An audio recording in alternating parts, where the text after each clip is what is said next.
देखिए आप सभी को पता है कि टेनिस का यूज़ कहाँ पे किया जाता है, जब आपने बात करनी है। नॉर्मल भाषा में आप बात करते हो तो दूसरे को पता चल जाता है कि आप आने वाले टाइम की बात कर रहे हो, चल रहा है उस समय की बात कर रहे हो, जहाँ जो बीत गया उस समय की बात कर रहे हो, है ना। जब आपने इंग्लिश के अंदर बात करनी है तो आपको कैसे पता चलेगा कि बात जो कर रहा है सामने वाला वो आने वाले टाइम की बात कर रहा है, जहाँ जो पीछे बीत गया उसकी बात कर रहा है, जहाँ जो चल रहा है उसकी बात कर रहा है। तो उसके बारे में टेनिस एक इम्पॉर्टेंट रोल अदा करता है अपना। इसकी अलग अलग फॉर्म्स होती हैं, जैसे वर्ब की फर्स्ट फॉर्म, वर्ब की सेकंड फॉर्म, वर्ब की थर्ड फॉर्म और वर्ब की आईएनजी फॉर्म। इसके साथ साथ इसकी हेल्पिंग वर्ब दी होती है, is, am, are, has, have, do, does, will, shall, will be, shall be, है ना। तो उसी के अकॉर्डिंग ही आपको पता चलता है कि आप बात कहाँ पे कर रहे हो।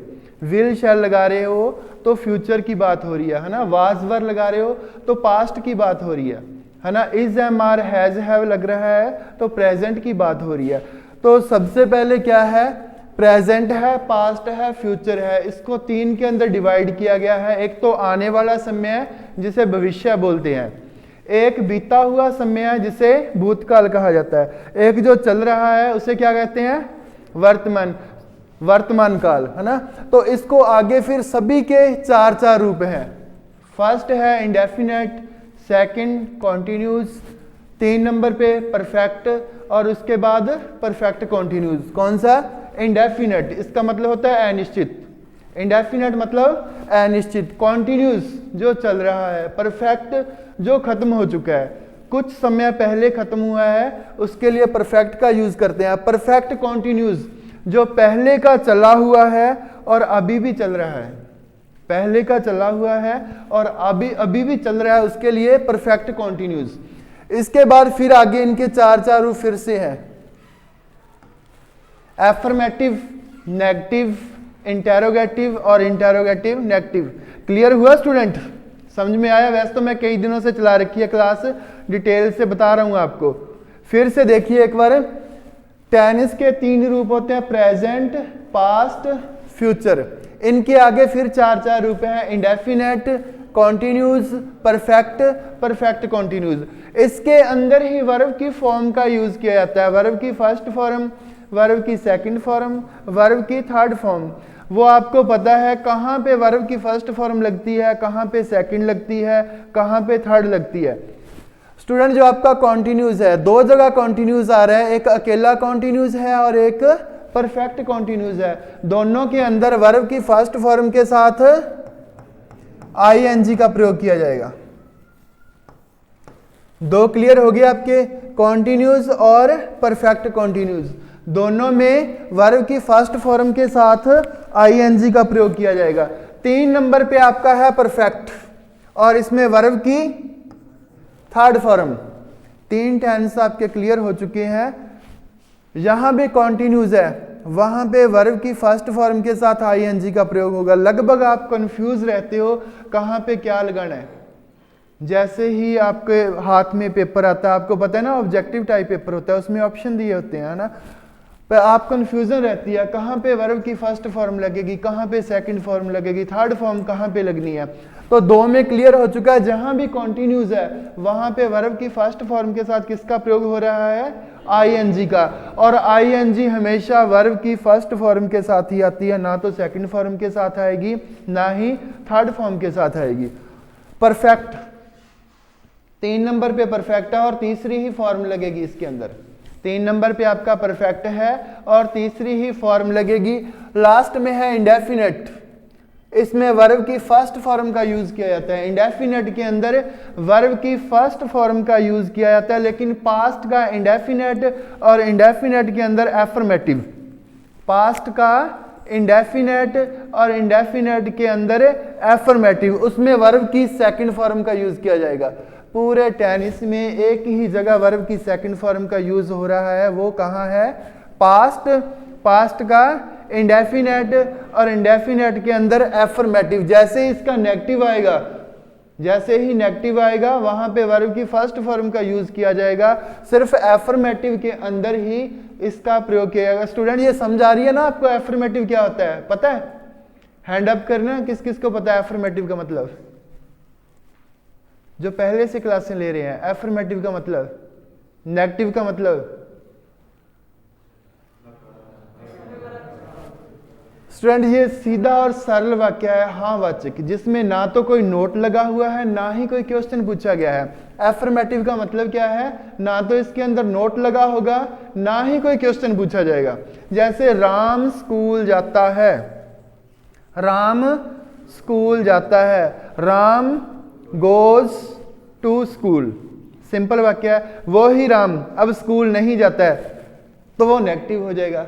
इसमें कोई ना ही तो राम स्कूल जाता है, ना ही तो कोई क्वेश्चन है, ना ही नोट लगा है, तो इसे क्या बोलेंगे? एफर्मेटिव। इसके बाद जैसे राम स्कूल नहीं जाता है, राम स्कूल नहीं जाता है, Ram does not go to school, negative बन गया, नोट लगते ही ये नेगेटिव बन गया। इंटेरोगेटिव, राम किस स्कूल जाता है? राम कहां पर स्कूल जाता है? वो किस स्कूल में पढ़ता है ना? तो क्वेश्चन पूछ लिया वो इंटेरोगेटिव हो जाएगा, क्वेश्चन पूछ लिया वो इंटेरोगेटिव हो जाएगा। इंटेरोगेटिव नेगेटिव है, आगे क्वेश्चन भी है और नोट भी है। राम स्कूल क्यों नहीं जाता है? राम पढ़ना क्यों नहीं चाहता है, क्वेश्चन भी है और नोट भी लगा है, वो आपका इंटेरोगेटिव नेगेटिव हो जाएगा। ये नाम ही बड़े हैं, है कुछ भी नहीं।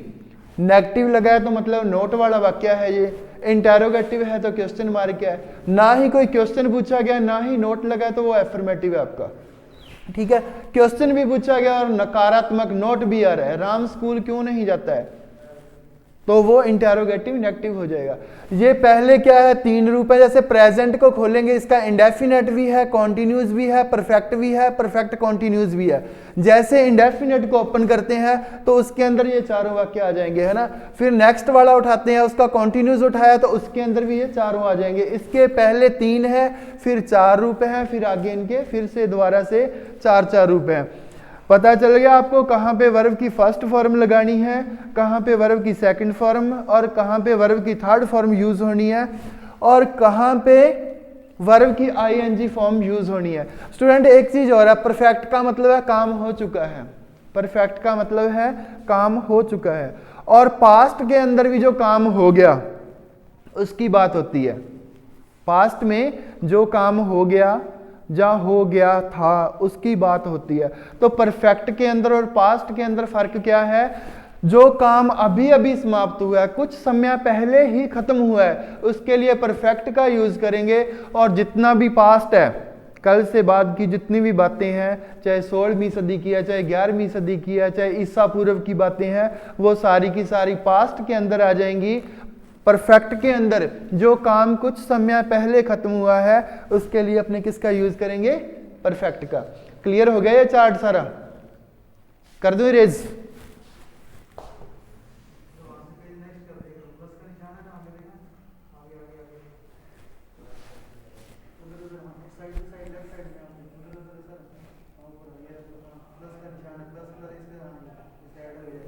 ऐड हो जाएगा। तो नेक्स्ट है स्टूडेंट इसकी स्ट्रक्चर। जैसे अपने टेनिस के अंदर प्रेजेंट करेंगे, सबसे पहले present, present tense.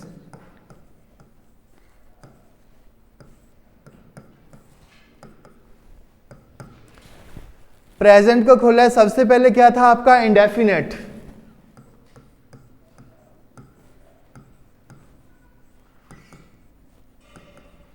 Indefinite, indefinite के अंदर फर्स्ट में क्या था? एफर्मेटिव। और एफर्मेटिव की स्ट्रक्चर क्या है? सब्जेक्ट प्लस वर्ब की साथ में एस या ईएस या आईएस प्लस ऑब्जेक्ट।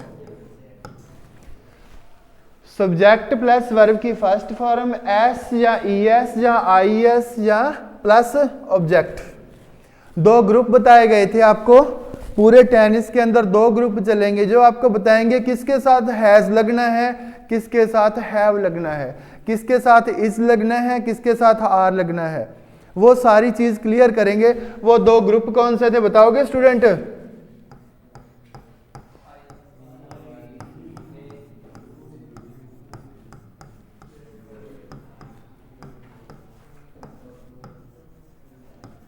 दूसरा ग्रुप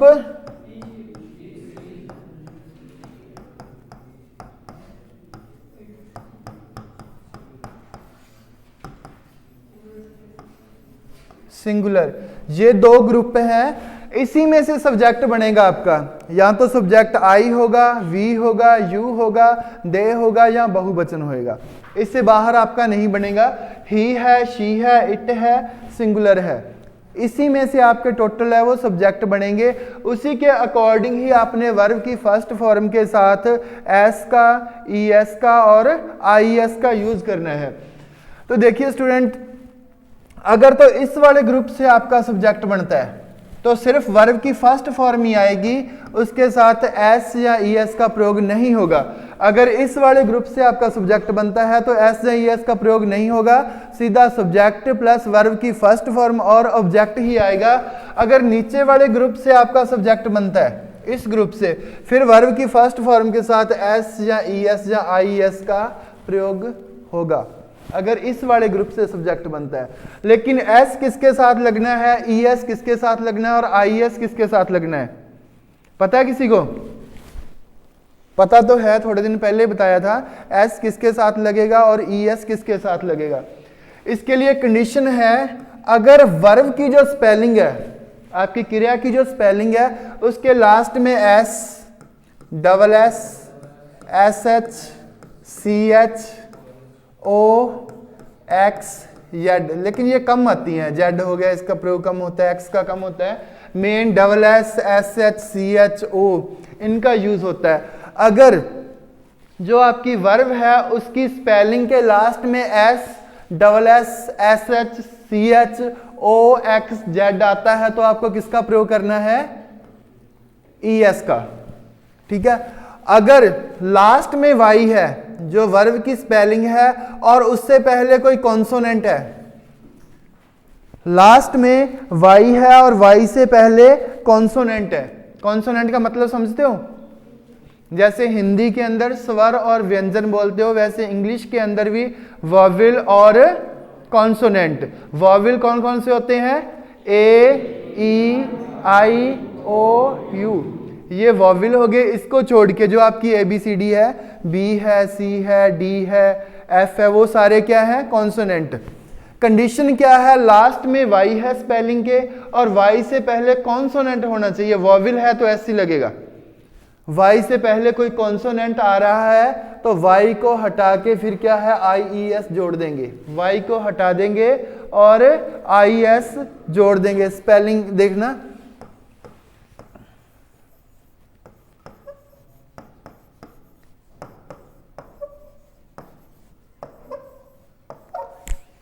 लास्ट में डबल एस आ रहा है, सी एच आ रहा है, एस एच आ रहा है, ओ आ रहा है, देख लो इसके अंदर, तो क्या लगेगा? ई एस का प्रयोग होगा, है ना? कैरी, वरी, लास्ट में वाई आ रहा है और वाई से पहले आर क्या है? एक कॉन्सोनेंट है, तो यहां पे वाई को हटा के आई एस जोड़ देंगे। वाई को हटा के क्या जोड़ देंगे? I S. ये इसकी कंडीशन है। इन दोनों को छोड़ के बाकी सभी के अंदर एस का प्रयोग होगा।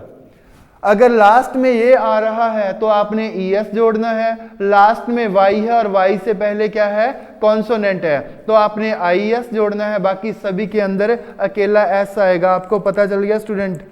एस कहां पे आएगा, ई एस कहां पे आएगा और आई एस कहां पे आएगा? आएगा कहां पे? नीचे वाले ग्रुप के साथ। अगर ऊपर वाले ग्रुप से सब्जेक्ट बनता है तो इसमें सीधी वर्ब की फर्स्ट फॉर्म ही आएगी। अगर इस ग्रुप से सब्जेक्ट बनता है तभी आपने एस या ई एस या आई एस का प्रयोग करना है। अभी वाक्य बोला था मैंने, राम स्कूल जाता है।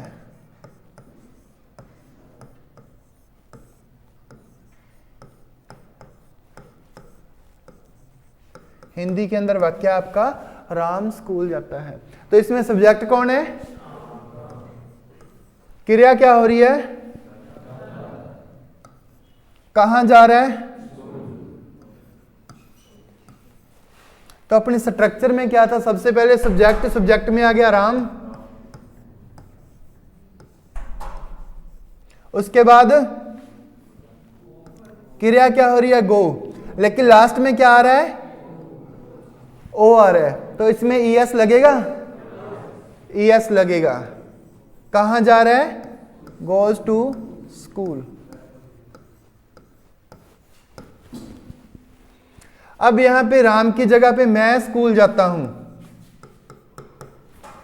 राम की जगह पे क्या आ गया, मैं स्कूल जाता हूं, तो क्या आ जाएगा इसमें, आई, बोलिए student, I go to school.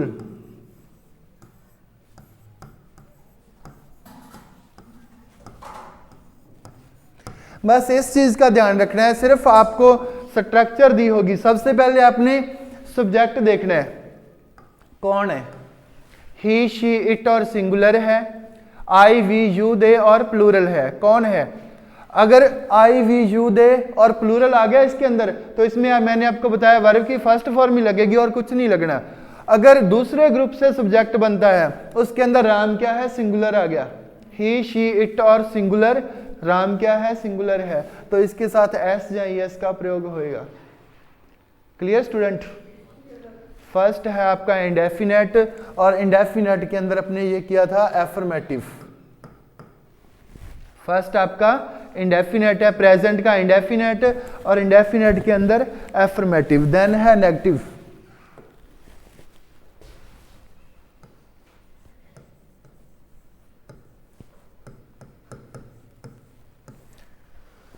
इसका आपको पता चल चुका है, नेगेटिव का मतलब होता है नकारात्मक। तो पहले इसकी स्ट्रक्चर देखते हैं, क्या है स्ट्रक्चर इसकी, subject plus do does plus then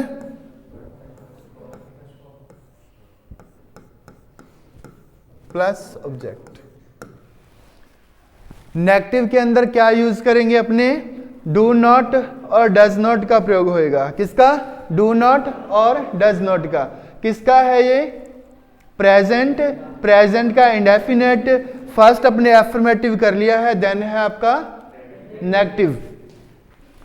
तो इसके अंदर भी आपको कंफ्यूजन रहेगी, डू किसके साथ लगाना है और डज किसके साथ लगाना है, डू का यूज कहां पे करना है और डज का प्रयोग कहां पे करना है। वो ही दोनों ग्रुप याद रखना है उसको, आई वी यू दे और प्लूरल। दूसरा ग्रुप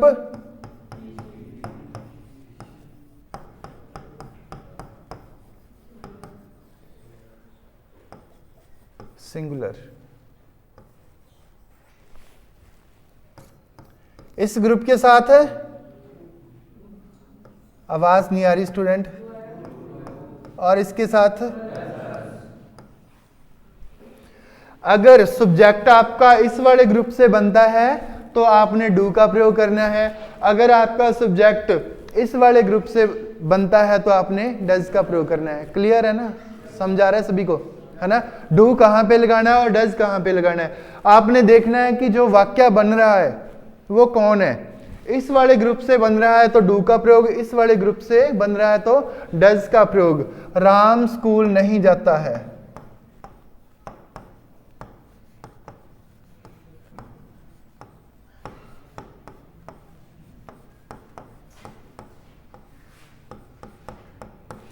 क्या बनेगा वाक्य,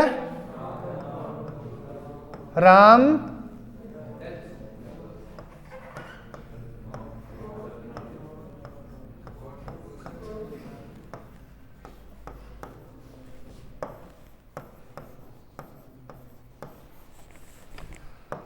Ram does not go to school. इसके बाद हम स्कूल नहीं जाते हैं,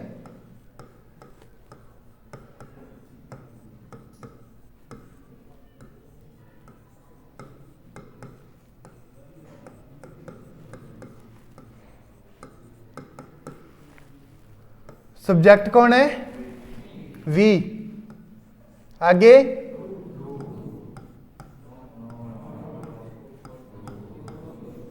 गो टू स्कूल।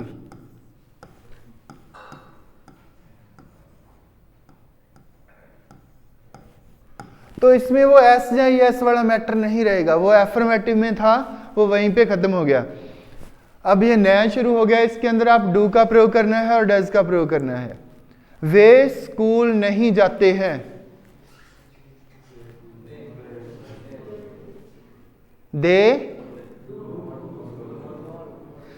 वे स्कूल नहीं जा रहे हैं,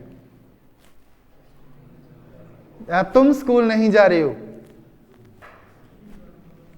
क्या आएगा?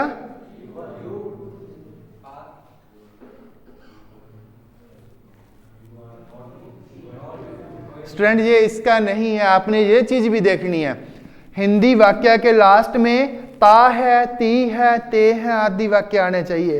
रहा है, रही है, रहे हैं, अगर ये आ रहा है तो आपका कॉन्टिन्यूस में चला जाएगा। इस चीज का भी आपने ध्यान रखना है। हिंदी वाक्य के अंदर लास्ट में क्या आना चाहिए? ता है, ती है, ते है, ऐसे वाक्य आ रहे हैं, फिर ही आपका वो इंडेफिनेट है। जैसे मैंने अभी वाक्य बोला था, तुम स्कूल नहीं जा रहे हो, रहा है, रही है, रहे हैं, रहा था, रही थी, रहे थे। जैसे ही रहा, रही, रहे वाक्य आ गए तो वो आपका कॉन्टिन्यूस के अंदर चला जाएगा। चुका है, चुकी है, चुके हैं, चुका था, चुकी थी, चुका था, चुकेगा, चुकेगी, चुकेगा। अगर ये वर्ड आता है तो आपका वो किसमें कहां चला जाएगा?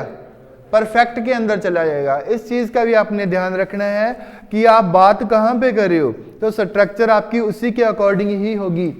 हम स्कूल नहीं जाते हैं, वह, उसके बाद है वह स्कूल नहीं जाता है, वह पुस्तक नहीं पढ़ता है,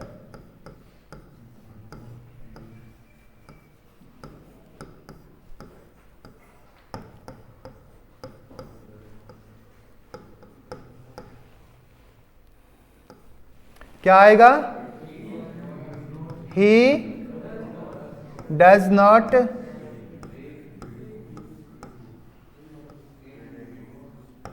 read a book, he does not read a book. Clear आपका नेगेटिव। देन है आपका इंटेरोगेटिव।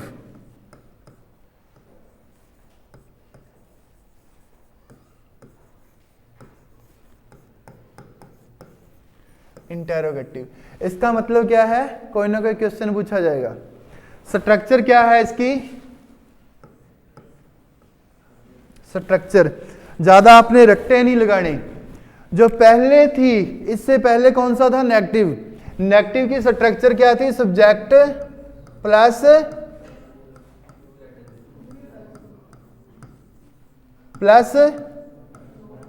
उसके बाद प्लस ऑब्जेक्ट। आपने ये स्ट्रक्चर याद कर लिया है, आपको क्लियर है ना?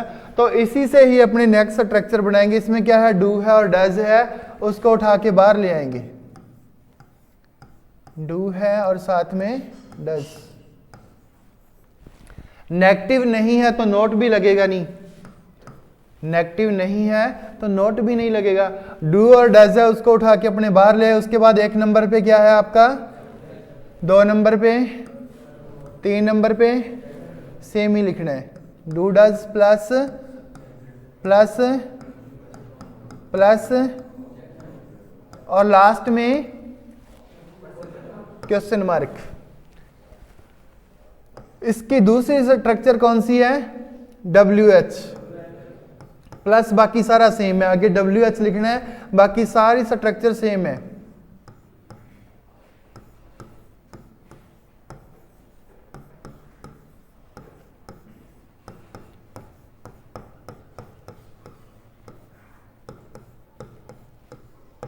Question mark.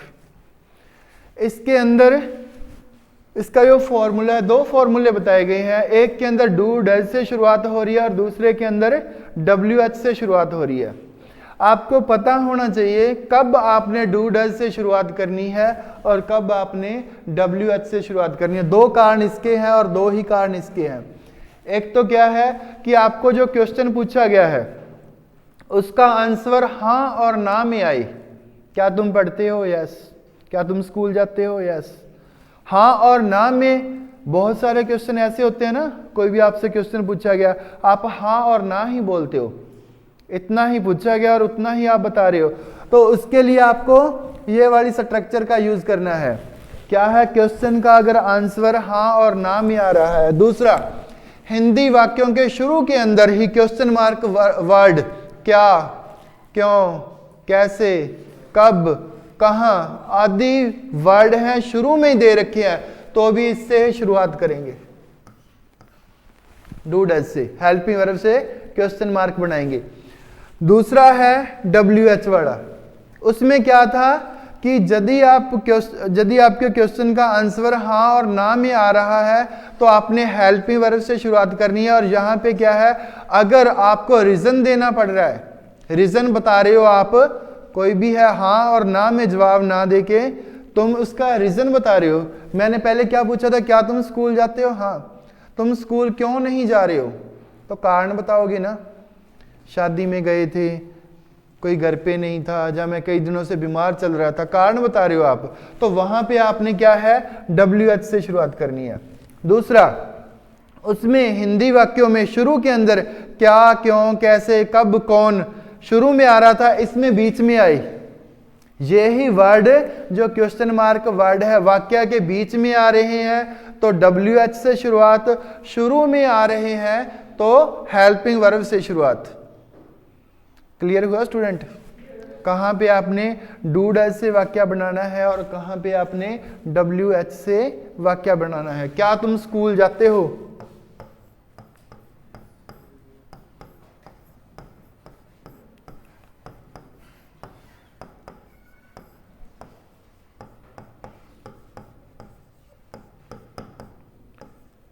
क्या आएगा इसके अंदर?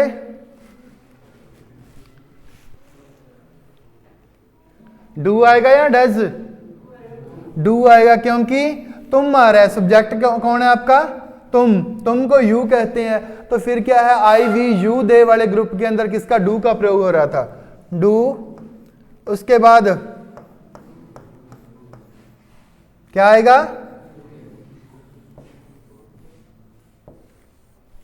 Do you go to school.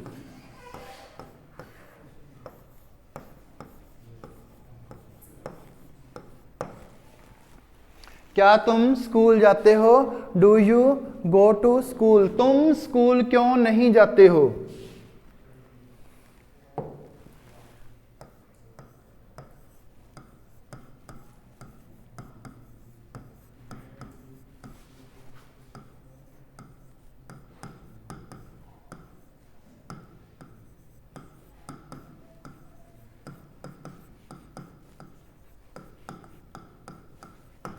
क्यों वाक्य बीच में आ रहा है, उसमें शुरू में आ रहा था, इसके क्या है, बीच में आ रहा है, तो क्या आएगा इसमें?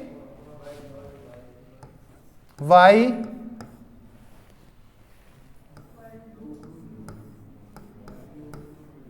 आगे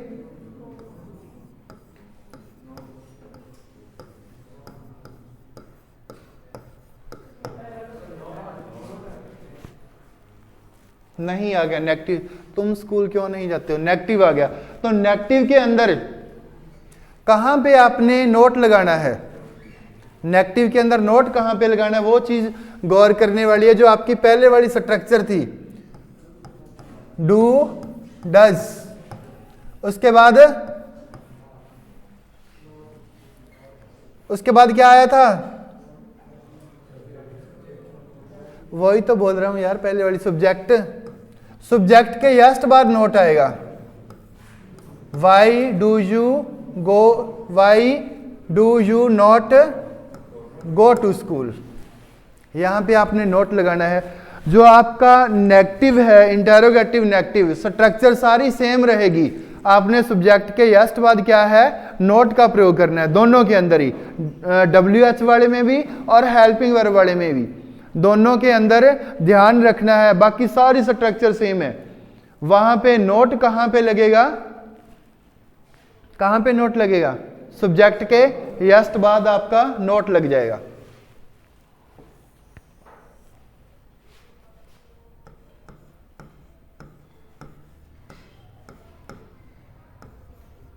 गो टू स्कूल।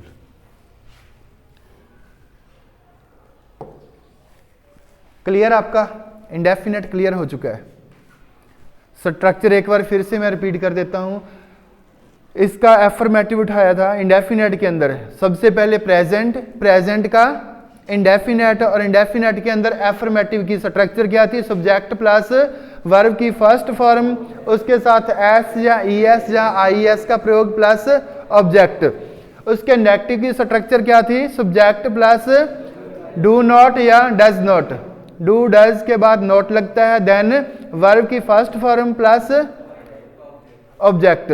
इंटेरोगेटिव के अंदर डू और डज को पहले बाहर लेके जाएंगे, यस, तो उसके बाद सब्जेक्ट है, वर्ब की फर्स्ट फॉर्म है, ऑब्जेक्ट है प्लस क्वेश्चन मार्क।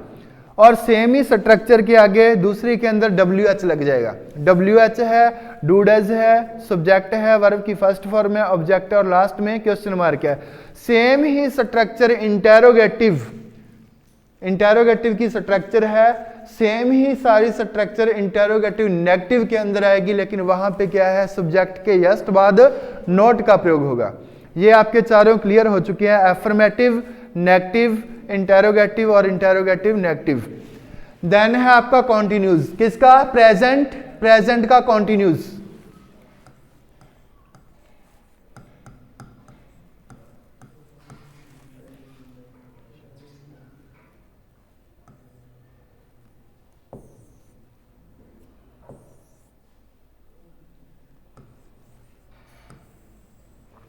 कॉन्टिन्यूज, तो इसका सबसे पहले एफर्मेटिव, सेम ही रहेंगे, सभी के अंदर किए जाएंगे। एफर्मेटिव स्ट्रक्चर क्या है उसकी? Subject plus is, am, are, किसका प्रयोग होएगा साथ में? I N G plus subject. दोनों ही ग्रुप फिर से रिपीट कर रहा हूं, I, we, you, they, plural. दूसरा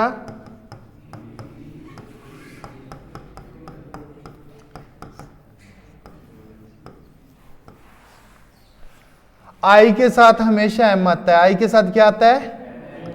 एम। और बाकी वी, यू, दे और प्लूरल वो ही दोनों ग्रुप पे ध्यान रखना है। बाकी सारे ग्रुप के साथ किसका यूज होगा? आर का। नेक्स्ट पूरे ग्रुप के साथ इज का प्रयोग। अगर इस ग्रुप से सब्जेक्ट बनता है, इस ग्रुप से सब्जेक्ट बनता है ही, शी, इट और सिंगुलर से, तो आपने इज का प्रयोग करना है। आई आ गया तो आपने आई के साथ एम का प्रयोग होगा। वी, यू, दे और प्लूरल के साथ बहुवचन है तो उसके साथ आर का प्रयोग होगा।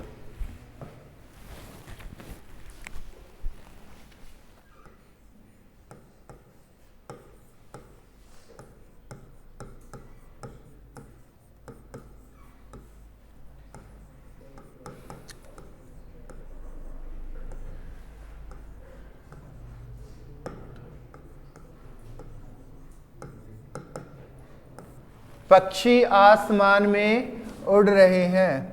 सब्जेक्ट कौन है? पक्षी।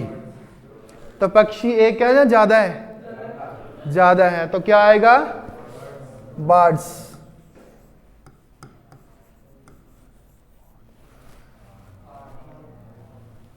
वी, यू, दे और प्लूरल किसके अंदर आ रहा है? ये प्लूरल के अंदर, बहुवचन के अंदर। तो किसका प्रयोग होएगा? Birds are F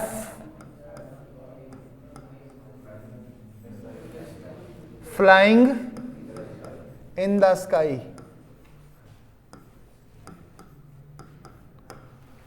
birds are flying in the sky. अगर यहां पे एक पक्षी है, पक्षी आसमान में उड़ रहा है, तो क्या आ जाएगा? Bird is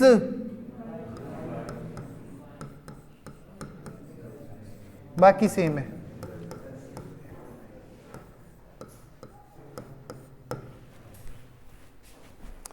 clear? पक्षी आसमान में उड़ रहा है, एक के लिए आपने इस लगाना है और ज्यादा के लिए आपने आर का प्रयोग करना है। नोट की स्ट्रक्चर, उसके बाद है नेगेटिव सब्जेक्ट प्लस इस आर, उसके बाद नोट प्लस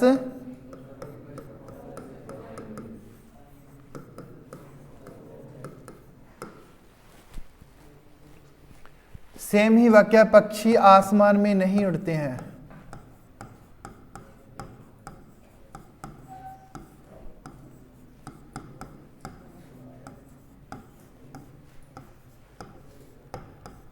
उड़ते हैं आएगा या उड़ रहे हैं? उड़ रहे हैं।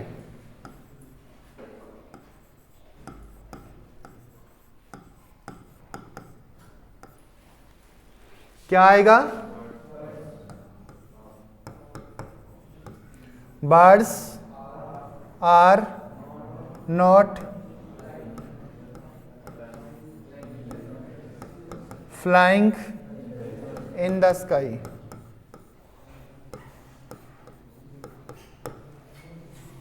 तुम पुस्तक नहीं पढ़ रहे हो।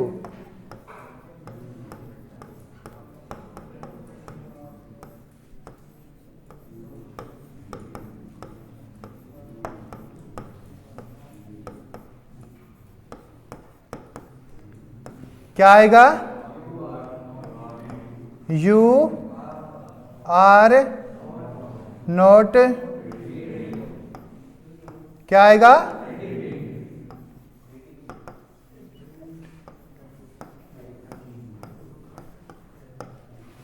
बस करेगी, बहुत है, बाकी कल रिकॉर्ड कर लें।